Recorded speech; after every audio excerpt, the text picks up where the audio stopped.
War is often remembered through explosions, battles, and decisive strategies. But beneath these images lies another battlefield, one not fought with bullets, but with the merciless hand of nature.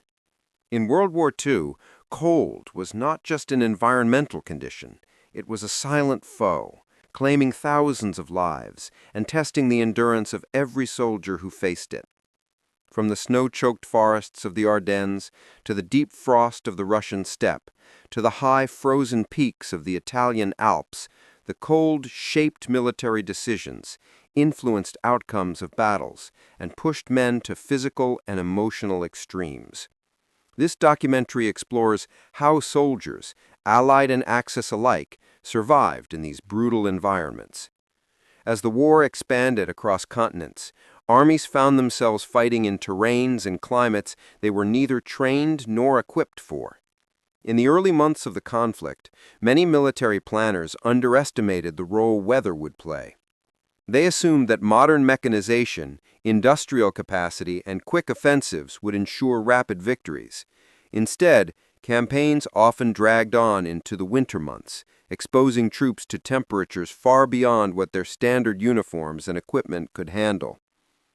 The German Wehrmacht, for example, entered the Soviet Union in 1941 under the assumption that the campaign would last only a few months.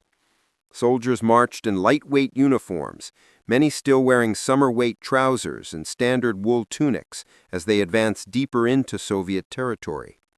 When winter struck, temperatures plunged to minus 30 degrees Celsius, and often even lower. Their equipment froze, engines cracked, and machine guns jammed. But machinery was not the only thing that froze. Soldiers, without proper boots or gloves, wrapped their feet in rags, tore apart blankets to improvise scarves, and heated stones to warm their hands for even a moment. Frostbite became as common as enemy fire. The Soviet experience was different. Russia's vast landscape and historically brutal winters had shaped the Red Army's preparation and mindset.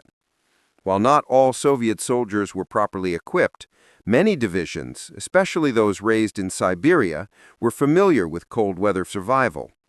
They used fur-lined coats, Valenki felt boots, and quilted trousers. They understood how to insulate dugouts with straw, how to light small smokeless fires beneath snow, and how to conserve body heat. When the winter of 1941 arrived, it was the Soviets, not the Germans, who adapted faster.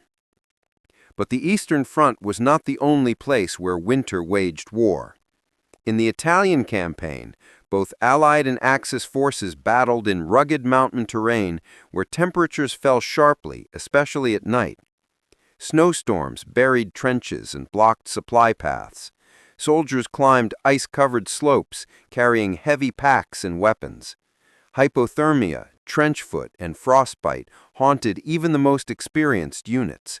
The mule became just as important as the tank, capable of navigating steep, frozen trails that vehicles could not. Further west, in December 1944, another brutal confrontation with the cold unfolded, the Battle of the Bulge. The German counteroffensive through the Ardennes forest caught American forces off guard. Snow fell heavily, fog blanketed the woods, and the temperature oscillated dangerously between freezing and thawing. Cold that seeped through under-equipped boots caused thousands of cases of trench foot. Soldiers huddled in foxholes, burning scraps of fuel-soaked rags to keep warm. Yet the cold, ironically, aided the Germans initially, grounding aircraft and giving the surprise attack a temporary advantage. In Scandinavia, soldiers faced a different kind of cold. During the Winter War between the Soviet Union and Finland, and later during German operations in Norway, armies encountered Arctic conditions, snowdrifts taller than men, temperatures falling below minus 40 degrees Celsius, and often even lower. Finnish soldiers on skis, wearing white camouflage suits, moved silently through the snow like ghosts, utilizing their intimate knowledge of the landscape. They could navigate frozen lakes and snowy forests with a confidence that Soviet troops, unused to such extreme weather, simply lacked. But in far from Europe, winter played a crucial role too. In Asia, high-altitude environments in regions such as northern China and Burma created biting cold that complicated troop movement and logistics. In the Pacific, while tropical climates dominate most historical memories, winters in the mountains of New Guinea or on the peaks of volcanic islands could be surprisingly cold, and soldiers found themselves ill-prepared for drastic temperature swings. And yet, across all these theaters, the question remained: how did soldiers survive? How did they keep warm? What techniques, improvised or official, allowed them to endure temperatures that could kill within minutes? How did food, shelter, clothing, and equipment evolve as the war progressed? And how did nations learn from deadly mistakes, transforming failures into new survival strategies? In this exploration of World War II winter survivals, we examine the global scope of cold weather warfare and the harsh realities faced by soldiers on every front. From frozen forests to wind-scoured steppes, millions of men were thrust into conditions that tested the limits of human endurance. This account uncovers the emotional stories, brutal challenges, and hard-earned knowledge that shaped the cold weather survival techniques developed throughout the war. Through their experiences, we gain a deeper understanding of how resilience, adaptation, and sheer determination became powerful weapons against the deadly cold. From makeshift winter clothing to insulated bunkers carved into frozen earth, from chemical hand warmers to the strategic use of body heat, each adaptation reveals a remarkable combination of ingenuity and resilience. For soldiers on both sides, survival often depended not on brute strength or military training, but on their ability to battle the elements. Winter was unrelenting and ruthless. It could freeze water canteens solid, turn rifles into brittle metal rods, and drain a man's strength with every breath of icy air.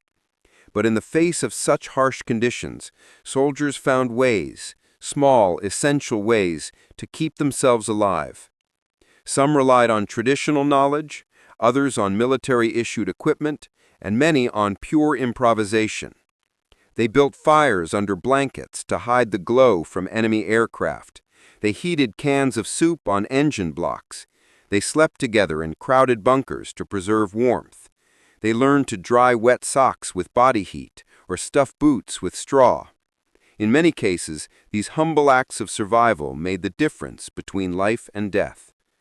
This chapter paints the broad landscape of cold weather combat. But as we move forward, each subsequent chapter will zoom in on one major theater: the Eastern Front, the Western Front, the Italian and Alpine campaigns, and the Arctic operations. Through these focused lenses, we uncover the specific challenges soldiers faced and the extraordinary measures they took to endure the winters of war. But no matter what the region, one truth remains constant. In World War II, winter was not just a season, it was an adversary. And like any formidable opponent, it tested the resilience, creativity, and spirit of all who confronted it. The chapters ahead chronicle not only these survival techniques, but also the human stories behind them, stories of suffering, perseverance, and quiet courage in the face of the cold. Stories that remind us that survival, in war, is not always about victory, but about endurance. The Eastern Front of World War II was vast, unforgiving, and infamous for some of the most brutal winters ever faced by modern armies. Between 1941 and 1945, millions of soldiers, German, Soviet, Romanian, Finnish, Hungarian, Italian, and others, fought not only against each other, but against an enemy that did not bleed, did not tire, and showed no mercy: the Russian winter. For many, winter on the Eastern Front became a battle for basic survival, where frostbite could cripple entire divisions, and where a poorly insulated boot could be as deadly as a sniper's bullet. The German invasion of the Soviet Union, Operation Barbarossa, began on June 22, 1941. The Wehrmacht swept through the Western Soviet territories with startling speed. Commanders and planners, convinced that the campaign would end before winter, did not equip their troops with adequate cold-weather clothing or supplies. Many German soldiers entered the Soviet Union wearing uniforms designed for the relatively mild winters of Central Europe. Their boots were thin, their gloves inadequate, and their overcoats unable to withstand the temperature drops that were soon to come. By October, the weather began to shift. Autumn rains turned dirt roads into oceans of mud known as Rasputitsa, slowing vehicles and exhausting soldiers. But as November approached, temperatures plunged abruptly. What had been mud one week froze solid the next, trapping trucks, artillery, and tanks alike. Engines failed, lubricants thickened, and weapons malfunctioned. Soldiers who had marched confidently through warm months now found themselves shivering uncontrollably, struggling to light fires with numb fingers, and fighting the creeping helplessness that cold often brings. The first winter of 1941-42 became legendary. Temperatures on the front dropped to -20 degrees centigrade, then -30 degrees centigrade, and in some regions fell below -40 degrees centigrade. Wind howled across open fields and through forests stripped bare of leaves. Snow piled waist-deep. German soldiers, unprepared for these conditions, improvised their survival actions with whatever they could find. They stole blankets from abandoned Soviet homes, tore apart horse saddles to use the leather as improvised insulation, wrapped scarves made of bed linens around their faces, and stuffed paper or hay into their boots to protect their feet from frostbite. But improvisation had limits. Frostbite spread rapidly in exposed skin. Soldiers described their fingers turning pale, then bluish, then black as tissues died. Feet swelled painfully inside stiff boots. Those who sought warmth too quickly, by placing frozen feet directly near fire, often suffered irreversible damage as tissue cracked or blistered. Men who survived frostbite at all often survived only by losing toes, fingers, or entire limbs. The Soviets faced many of the same conditions, but their approach to winter survival was profoundly different. Winter on the Eastern Front was not a surprise to them. Many Soviet troops came from regions where winter had shaped daily life as long as they could remember. Clothing issued to Soviet soldiers reflected generations of knowledge. Quilted jackets known as telogreka, fur-lined hats called ushanka, felt boots known as valenki, and heavy mittens that were far better at retaining heat than German gloves. Moreover, Soviet engineers and frontline soldiers built winter shelters that took advantage of natural insulation. They dug zemlyankas, dugout shelters carved into the earth and reinforced with logs and packed snow. Inside, small stoves made of metal scraps provided heat. Though cramped and often smoky, zemlyankas gave Soviet soldiers a place to sleep above freezing temperatures, something German troops rarely enjoyed during the winter of 1941-42. But even the best preparation did not make winter easy. Soviet diaries, letters, and memoirs recount nights when the cold made it impossible to sleep fully, when food froze solid in mess tins, and when breath condensed instantly on coat collars and rifle barrels. Yet their equipment, shelter, and training allowed them to cope better than their German opponents. One Red Army soldier wrote, "We fight the Germans by day and the frost by night. At least the frost is predictable." The cold dramatically influenced combat. German tanks became nearly useless in the cold, their engines refusing to start, their metal tracks snapping from brittleness. Soviet tanks, particularly the T-34, performed better due to wider tracks that prevented them from sinking into snow and engines better suited to low temperatures. Machine guns and rifles jammed more easily for Germans, who used lubricants designed for warm weather. Soviet weapons, often built with looser tolerances or designed for rugged handling, continued to function in the cold. Food was another crucial factor in winter survival. German supply lines stretched hundreds of miles behind the front, vulnerable to weather and partisan attacks. Trucks froze, horses died by the thousands, and supply depots emptied. German soldiers often went hungry, relying on whatever they could scavenge from villages or captured Soviet supplies. Starvation, combined with cold, weakened entire battalions. The Soviets, despite their own supply shortages, had shorter lines and access to food suited to the climate: soups, porridges, hot tea, potatoes, and black bread.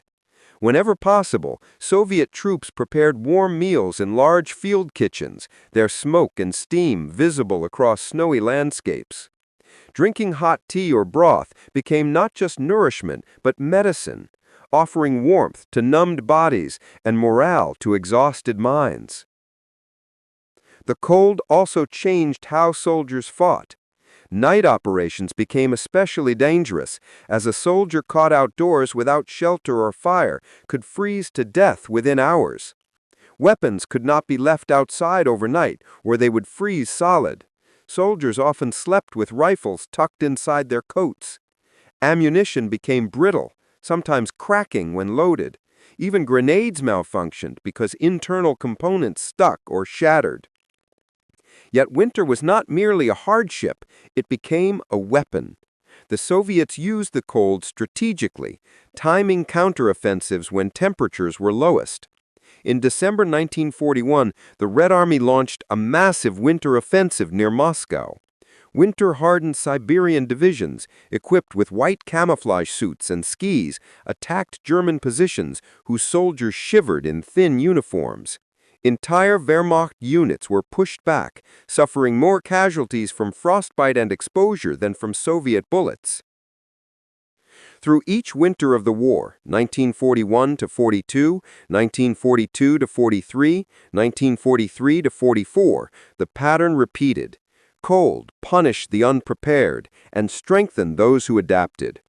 By late 1942, after the catastrophe of Stalingrad, the German military finally began issuing winter clothing in larger quantities.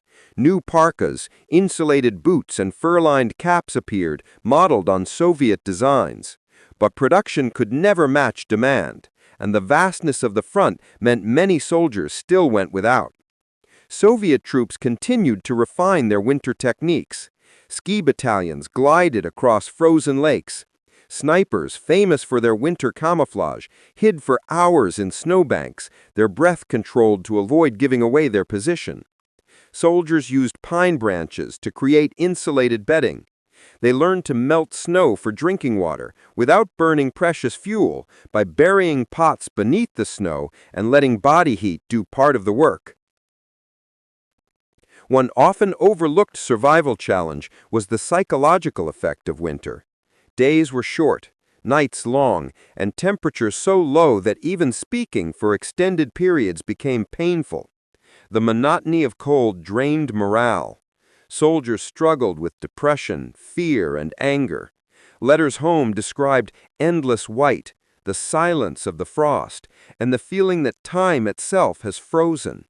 The mental strain was enormous, yet soldiers endured, knowing that failure to adapt would mean death. By the final winter of the war in 1944 to 45, both sides had learned. German soldiers possessed better winter gear, while Soviet troops had mastered winter warfare to near perfection. The Red Army's final offensives rolled across frozen rivers, their soldiers wearing fur-lined uniforms and their equipment optimized for cold weather movement. German defenders, depleted and exhausted, found the cold an unbearable adversary.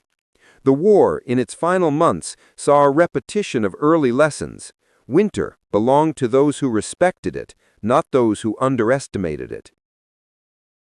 The Eastern Front was not just a battlefield, but a frozen wasteland where survival required resilience, knowledge, and constant adaptation. The men who fought there, whether German or Soviet, learned quickly that the cold could not be ignored. It demanded respect, It demanded preparation, and it punished arrogance. The story of winter on the Eastern Front is the story of endurance, of men struggling against nature's most brutal force while fighting an enemy equally determined. It is a story of suffering and survival, of ingenuity and desperation, of frost-bitten hands and frozen landscapes. It is a story that reminds us that in war, victory belongs not only to the strongest army, but also to those who can endure the elements. Winter on the Western Front during World War II was far different from the frozen expanses of the Eastern Front, yet no less deadly.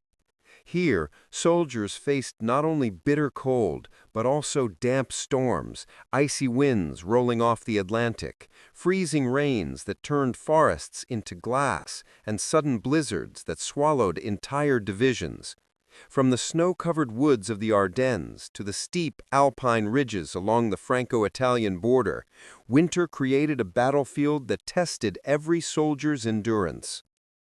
The winter of 1944-45 is the most remembered, forever tied to the Battle of the Bulge, a surprise German offensive that launched through the dense Ardennes forest of Belgium and Luxembourg in December 1944.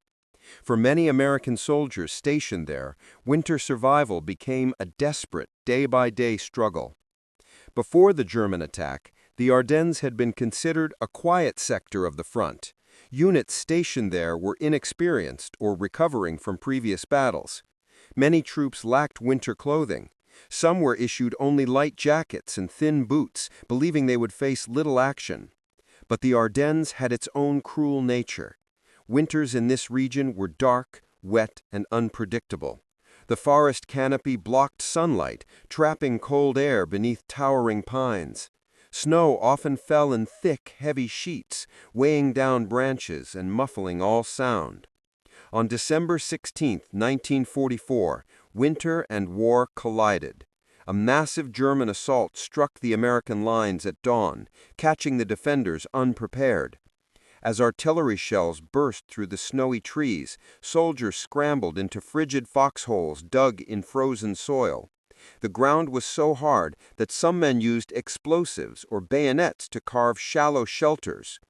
Snow fell relentlessly in the early days of the battle, limiting visibility to mere meters. The Germans relied on the poor weather to conceal their movements, especially their armored divisions.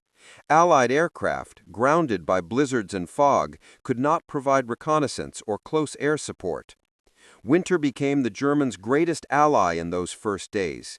American soldiers described the cold as a living thing, something that crept into gloves, stiffened rifle bolts, and robbed them of feeling in their hands and toes. Many stood watch through nights where wind cut through their coats like knives. Hypothermia set in rapidly for men whose clothing was soaked by snow or freezing rain. Frostbite cases numbered in the thousands. Some soldiers could only move by crawling, their feet too swollen or numb to bear weight. To survive, Allied soldiers improvised constantly. They layered newspapers under their shirts for insulation. They placed candles inside tin cans to warm foxholes. They wrapped blankets under helmets or wore socks on their hands when gloves were unavailable. Many learned to build tiny, hidden fires below ground, covering them with wooden slats and snow to reduce smoke. These fires provided just enough heat to thaw rations, melt snow for water, or warm their fingers before handling weapons. Food froze solid. Soldiers had to place cans inside their shirts or under armpits to thaw them. K-rations, never designed for winter, became hard as bricks. Men sometimes melted snow and mixed it with powdered soup to create something warm to drink. Coffee became a vital source of morale. When fuel was scarce, soldiers heated water with burning paper or even small pieces of their own equipment. Despite the brutal conditions, American soldiers showed remarkable adaptability. They constructed snow walls around their foxholes for insulation. They cut branches from pine trees to create makeshift bedding, elevating themselves above the frozen ground. And in the worst moments, when enemy fire pinned them down and cold threatened to immobilize them, soldiers huddled together, sharing body heat and whispering to keep each other awake. German soldiers in the Ardennes were better prepared for winter than in earlier years. Their winter uniforms had improved: wool coats, reversible camouflage smocks, and waterproof boots. Many units carried homemade heaters or chemical hand warmers. Yet the German experience was far from easy. Their offensive required rapid movement along narrow, icy roads. Vehicles skidded, crashed, or became stuck. Fuel shortages worsened as engines consumed more resources in the cold. Many German tanks could not start in the morning without lighting fires under their engines. The deeper the Germans advanced, the more winter turned against them. Snowdrifts swallowed supply lines. Paratrooper units trudged through knee-deep snow, their feet numb, their breath freezing on scarves. Fuel shortages forced tank crews to sleep in their vehicles without heat, shivering through the night.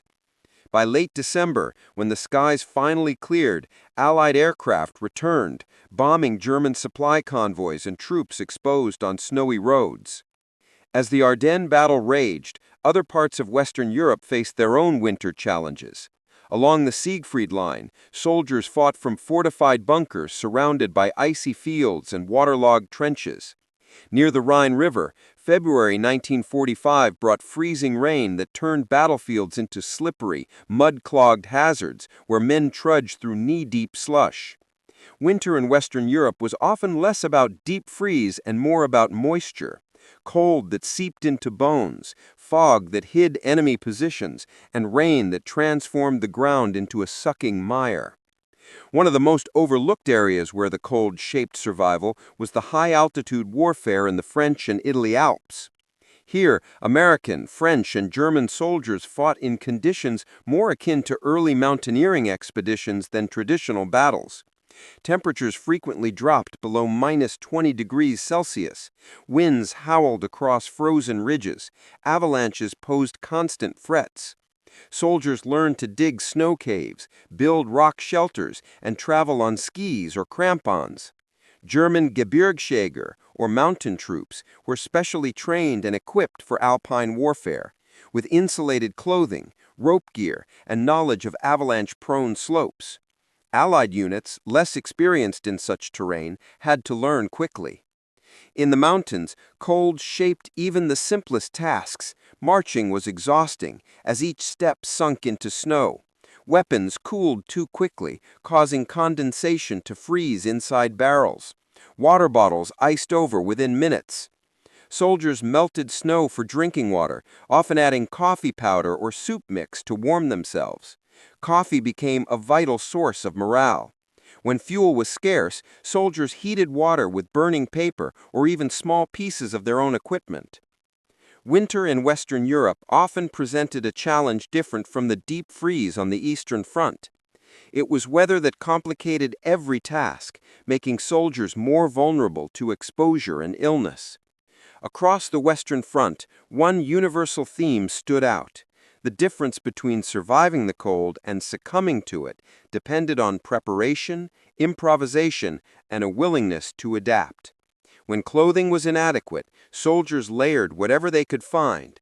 When food froze, they used body heat or candles to thaw it. When boots failed, men wrapped their feet in rags, newspapers, or even burlap sacks. And yet cold did more than threaten physical health. It shaped morale. Letters from soldiers frequently mention the misery of damp socks, frozen gloves, and nights where sleep was impossible. Many feared not enemy fire, but the creeping numbness that signaled frostbite. Cold sapped their strength, slowed their reactions, and deepened exhaustion. Still, soldiers endured. They found comfort in small rituals, like making coffee, lighting a hidden fire, singing to keep spirits up, or sharing a blanket with a fellow soldier. As the Allied armies pushed toward Germany, winter's grip slowly loosened. Snow melted, exposing the churned earth beneath. Yet the memory of winter remained etched in every soldier's mind. The cold had been an enemy, merciless and impartial. It had frozen rivers, stalled tanks, and claimed lives quietly, without a single shot. In the West, winter shaped the outcomes of battles, influenced strategic decisions, and defined the daily lives of soldiers. The Ardennes, the Alps, the Rhine region, all were marked by the struggle not just against opposing armies, but against the environment itself. The men who survived these winters did so through resilience, ingenuity, and an unbreakable determination to endure. As we move deeper into this documentary, we will now shift our focus southward to a region where winter came not with blizzards alone, but with mountains, mud, and relentless rain. A region that demanded strength, stamina, and constant adaptation. The Italian campaign, stretching from 1943 to 1945, is remembered for its rugged mountains, brutal uphill battles, and strategic towns that changed hands again and again. But behind each clash at Monte Cassino, Anzio, or the Gothic Line lies another story, one of soldiers battling not just the enemy, but a harsh, unpredictable climate. The winters of Italy were unlike those in Russia or Northern Europe.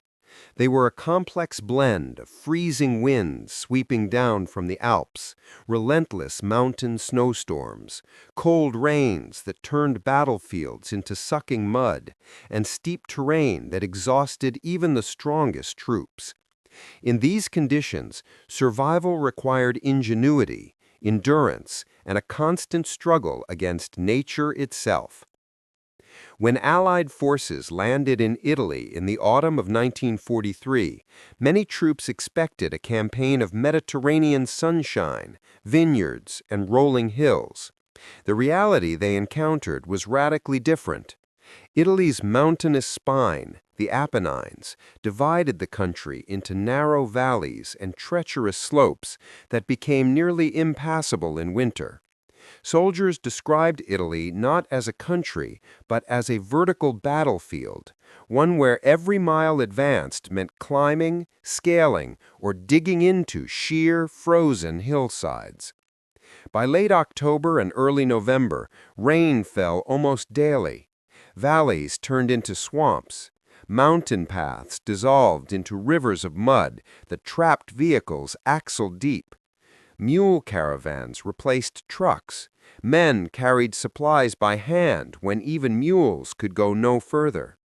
The mud itself was a dangerous foe. Boots became heavy with thick clay. Slipping was constant.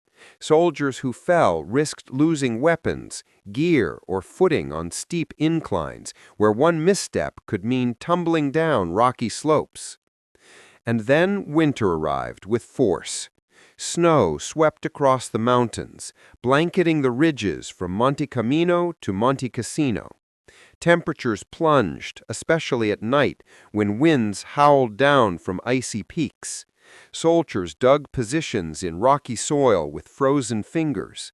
Many found themselves sleeping in shallow pits carved into mountainsides, trying to shield their bodies from biting gusts that cut through blankets and coats. Unlike the Eastern or Western Front, where armies often had extensive winter equipment, many troops in Italy were issued clothing suited more for autumn than winter. American and British soldiers often lacked insulated boots or thick gloves during the early phases of the campaign. Rain and snow soaked their uniforms, and the damp chill that followed felt almost inescapable. To survive the cold, men improvised constantly. They wrapped blankets under their coats, stuffed newspapers inside their jackets for insulation, and dried wet socks over heated stones. Soldiers built makeshift shelters from branches, tarps, and rubble, trying to trap even a small pocket of warm air. When possible, units lit tiny fires inside dugouts, always careful to conceal smoke from enemy observers positioned on higher ground. The mountainous terrain added a unique challenge. Winter in Italy wasn't just cold, it was vertical. Climbing steep slopes while carrying heavy packs and weapons drained energy rapidly. Snow and ice on narrow ridges transformed routine marches into perilous journeys. Artillery fire triggered avalanches that cascaded down slopes, burying men and equipment. Soldiers learned to identify avalanche-prone areas by studying the snowpack, but even experienced mountaineers sometimes found themselves caught in roaring waves of ice. Mules became essential. Their agility on steep, snowy terrain made them invaluable for hauling ammunition, food, and medical supplies. Soldiers developed strong bonds with these animals, often sleeping beside them for warmth. In many memoirs, mules are described as silent heroes of the Italian winter, creatures whose endurance kept frontline units alive. Food in the Italian winter was another battle. Hot meals were luxuries. Rations froze solid. Cooks struggled to operate field kitchens in wind-blown positions. Soldiers often ate cold, hard bread, canned meat, and chocolate. Whenever possible, they heated soups or coffee using small stoves or fuel tablets. These warm drinks became lifelines, brief moments where the body thawed and morale lifted. The German forces defending Italy were generally better prepared for winter. Many had fought in Russia or the Balkans and understood the demands of mountain warfare. Their uniforms included reversible winter smocks, mountain boots with hobnails for ice traction, and windproof trousers. German mountain troops, the Gebirgsjäger, were experts in cold weather survival.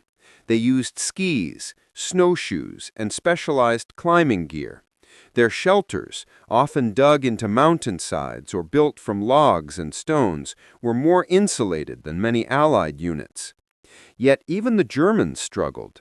The high ridges that formed the German defensive lines, like the Gustav Line near Cassino, were isolated and exposed.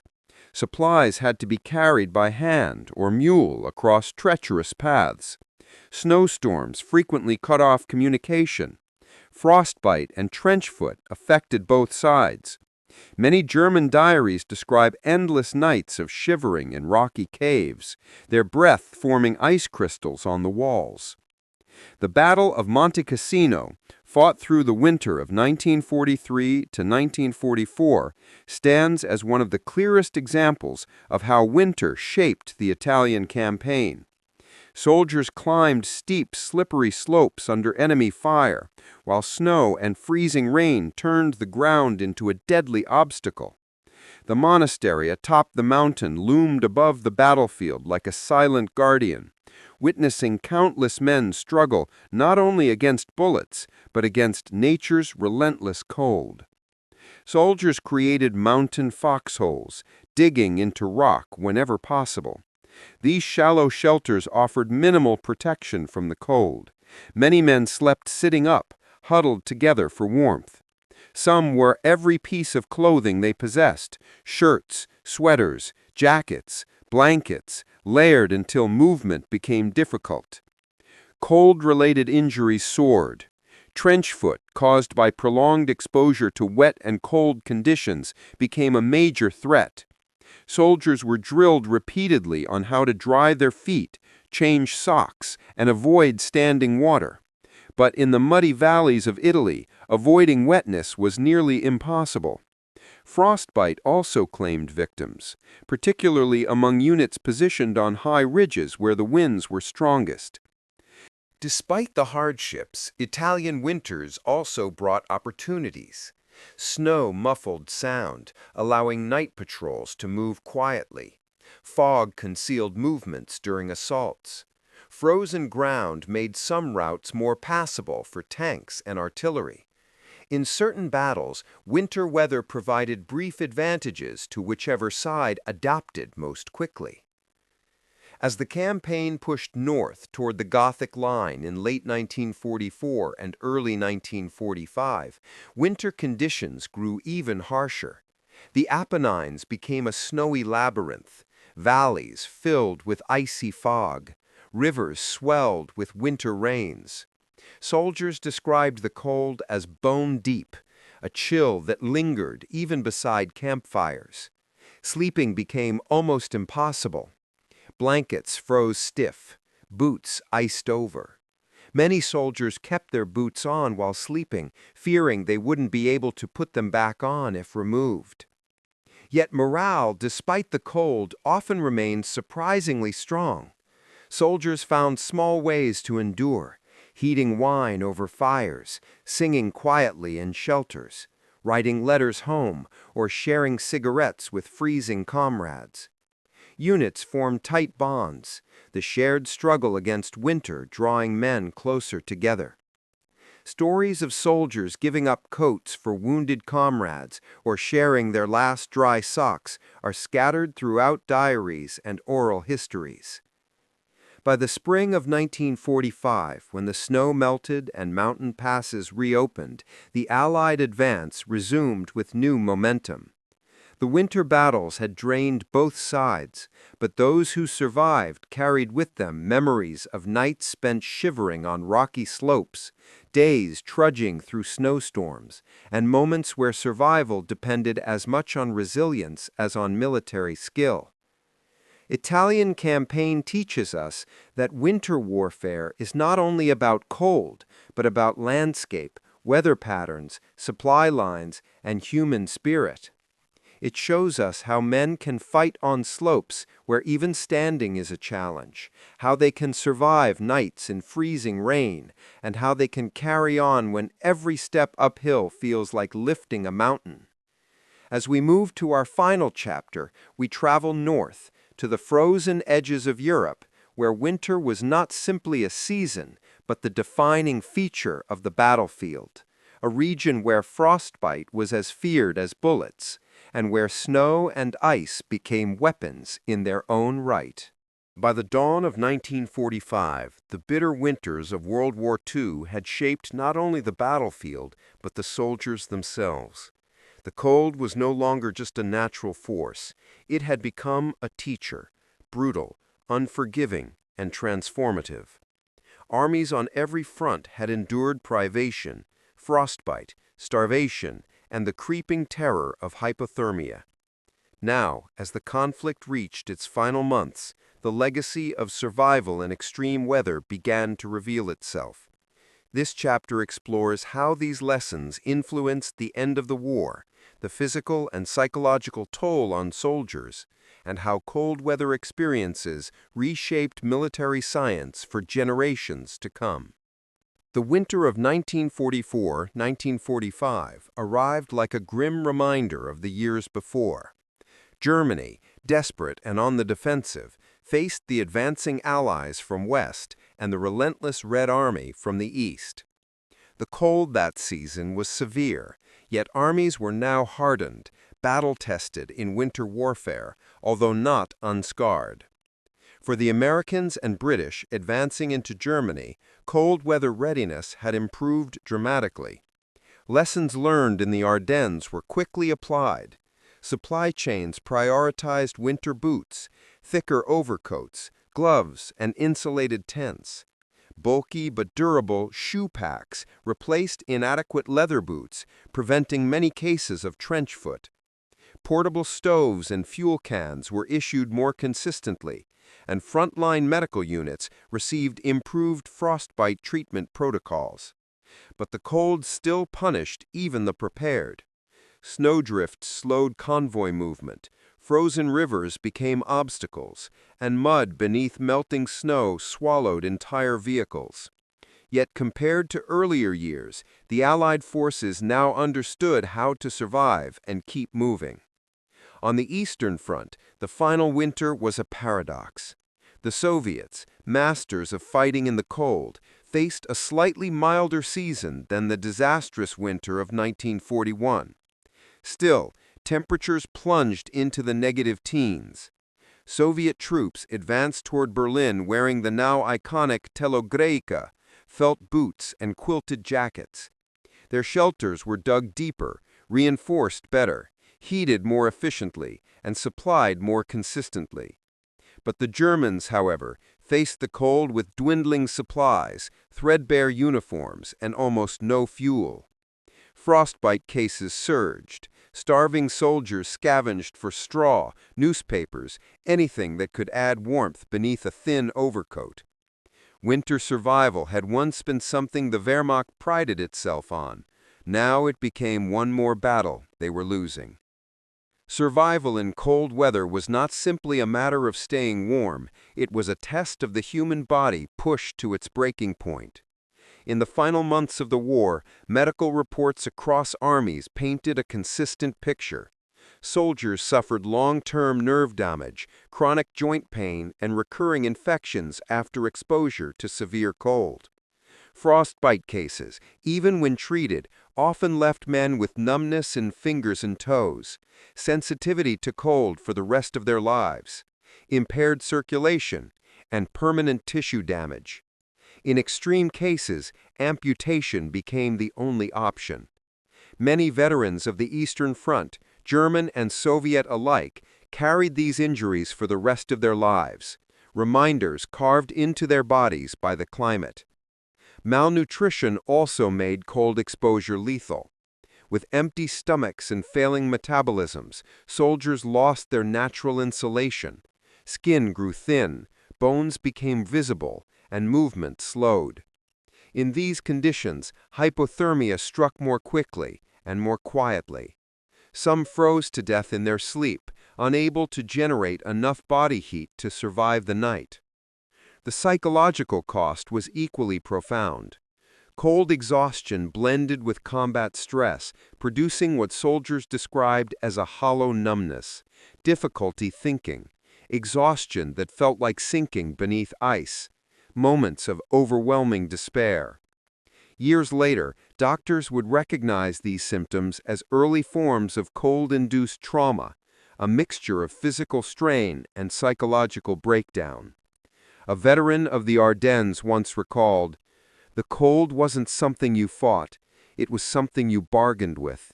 You said, 'Just let me get through tonight, just this night,' and then you prayed your hands and feet would still move in the morning." By the war's end, the lessons of cold weather survival had reshaped global military doctrine. 1. Clothing innovations. Nations introduced major advancements based on wartime experience. Layered uniforms for flexible insulation, water-resistant outer shells to prevent snow soaking, wool synthetic blends that dried faster, standard-issue insulated boots in every major army. Even the U.S. Army's famous M1943 uniform was redesigned with winter-specific liners and improved waterproofing. 2. Shelter improvements. Armies rethought how soldiers lived at the front. Lightweight but insulated tents, portable stoves with safer ventilation, better trench designs with drainage and roofing, camouflaged winter bunkers. The Soviet model of heated log and earth dugouts influenced post-war doctrine across Eastern Europe. 3. Medical training and field medicine. Cold injuries became a specialized field of military medicine. Doctors produced new manuals describing early identification of frostbite, rewarming techniques, hydration protocols in freezing conditions, first aid for hypothermia, and prevention strategies for trench foot. These guidelines are still part of modern military training, from NATO to mountain warfare schools. 4. Strategy and logistics. Perhaps the most significant change was strategic thinking. Supply chains were redesigned to prioritize warm clothing and fuel in winter. Armies planned offensives based on expected snowfall and freezing patterns. Vehicles were modified with winterized engines and antifreeze systems. Winter was no longer just a hindrance, it became an element of planning as critical as terrain and manpower. Amid grand strategies and sweeping offensives, individual stories reveal the harsh reality of cold weather survival. A British soldier advancing through the Netherlands described how nights passed in a haze of shivering, huddled beside tank engines for warmth, praying the motor wouldn't shut down. An American infantryman remembered how men rotated sleeping positions, those on the ends of a huddle waking periodically to move to the center, sharing body heat like a single organism. A Soviet sniper recounted how her eyelashes froze together with every blink, how the cold steadied her rifle but numbed her fingers until she could barely pull the trigger. A German machine gunner near Königsberg admitted that he wrapped his feet in pages torn from Hitler youth manuals and ration booklets, not out of disrespect, but survival. In every army, soldiers improvised endlessly, stuffing boots with hay, warming canteens with body heat, lighting fires in metal helmets, sleeping beside horses for warmth, using discarded parachute fabric as insulation. These acts were small, desperate, and profoundly human. They were the difference between life and death. When the war finally ended, in May 1945, the relief was overwhelming, but the cold seasons of the conflict left marks that didn't fade with spring. Millions of soldiers returned home with memories of freezing nights in forests, foxholes, mountains, and endless plains. For many, winter became a permanent shadow. Even decades later, veterans recalled the sensation of snow in their boots more vividly than the roar of artillery. For widows and families, the cold was part of the story they were told. Some were told their sons froze in distant forests. Others heard nothing, left to imagine the icy fields where their loved ones spent their final moments. Cold weather survival also shaped memorial culture. Monuments in Norway, Russia, Belgium, and the Alps commemorate soldiers who endured brutal winters. Many are simple stones or iron plaques, etched with words like, "To those who froze, fought, and did not return."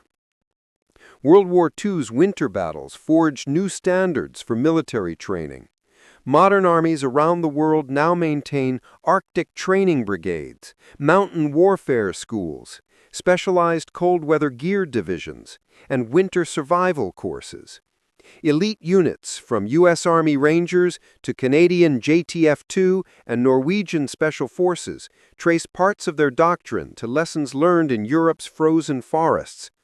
Cold weather combat is now recognized as one of the harshest forms of warfare on Earth. It demands physical conditioning, mental resilience, adaptability, and ingenuity under pressure. These principles were not born from theory, but from the lived experiences of millions of soldiers who battled both an enemy and the environment. As we conclude this examination of winter survival during World War II, it's important to recognize that the cold did not discriminate. It punished the brave and the terrified, the advancing and the retreating, the victors and the defeated. Yet through this suffering, humanity revealed a remarkable will to endure. The story of winter in World War II is not just a story of hardship, it is a story of resourcefulness. Men digging deeper shelters during blizzards, melting snow to fill canteens, sharing blankets, rotating watch duty in deadly temperatures. It is a story of ingenuity, engineers redesigning boots, medics learning new treatments, commanders adapting strategy to nature's cruelty. And it is a story of unity, because in the cold, soldiers relied on one another for survival in ways that transcended rank, nationality, and ideology. In the end, the legacy of their endurance shaped the post-war world and continues to influence the principles of winter warfare today.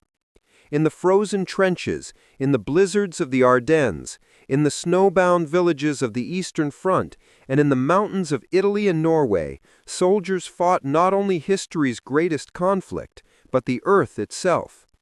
Their endurance remains one of the most profound, yet often overlooked, chapters of the war.